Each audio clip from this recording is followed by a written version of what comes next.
ಸಮಸ್ತ ನಾಡಿನ ಜನತೆಗೆ ಹಾಗೂ ನಮ್ಮ ಚಿಂತಾಮಣಿ ನ್ಯೂಸ್ ಕನ್ನಡ ವೀಕ್ಷಕರಿಗೆ 78ನೇ ಸ್ವಾತಂತ್ರ್ಯ ದಿನಾಚರಣೆಯ ಶುಭಾಶಯಗಳು. ಚಿಂತಾಮಣಿ ತಾಲೂಕಿನ ಯುವಕೋಟೆ ಸರ್ಕಾರಿ ಪ್ರೌಢಶಾಲೆ ಆವರಣದಲ್ಲಿ 78ನೇ ಸ್ವಾತಂತ್ರ್ಯೋತ್ಸವ ಧ್ವಜಾರೋಹಣ ಕಾರ್ಯಕ್ರಮ ಯಶಸ್ವಿಯಾಗಿ ನಡೆಯಿತು. ಧ್ವಜಾರೋಹಣವನ್ನು ಗ್ರಾಮ ಪಂಚಾಯಿತಿ ಅಧ್ಯಕ್ಷೆಯಾದ ಶ್ರೀಮತಿ ಬಜ್ಜಮ್ಮ, ಎಸ್ಡಿಎಂಸಿ ಅಧ್ಯಕ್ಷೆ ಶ್ರೀಮತಿ ಹೇಮಾವತಿ, ಉಪಾಧ್ಯಕ್ಷರು ಮಂಜುನಾಥ್ ಧ್ವಜಾರೋಹಣ ಕಾರ್ಯಕ್ರಮ ನೆರವೇರಿಸಿದರು.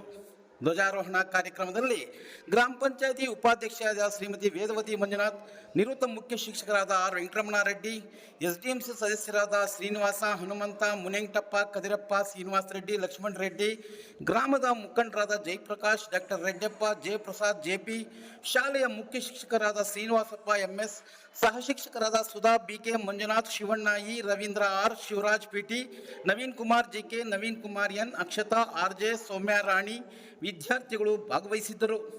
ಪ್ರೌಢಶಾಲೆಯ ವಿದ್ಯಾರ್ಥಿಗಳು ಬ್ಯಾಂಡ್ ಸೆಟ್ನೊಂದಿಗೆ ಶಾಲೆಯ ಆವರಣದಿಂದ ಗ್ರಾಮದ ಪ್ರಮುಖ ರಸ್ತೆಗಳಲ್ಲಿ ಪಥಸಂಚಲನ ಮಾಡಿ ಜಾಥಾ ಹಮ್ಮಿಕೊಂಡಿದ್ದರು. ದೇಶಕ್ಕಾಗಿ ತ್ಯಾಗ ಬಲಿದಾನ ನೀಡಿದ ಮಹಾಪುರುಷಗಳ ವೇಷಧಾರಿಗಳು ತೊಟ್ಟು ಪುಟಾಣಿಗಳು ಕಾಣಿಸಿಕೊಂಡರು.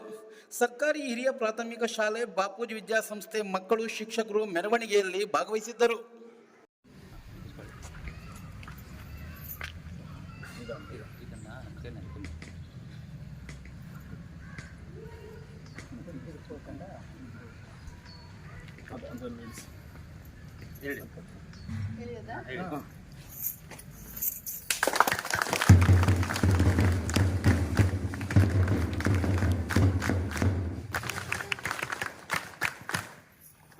सामने सैल्यूट. राष्ट्रगीत.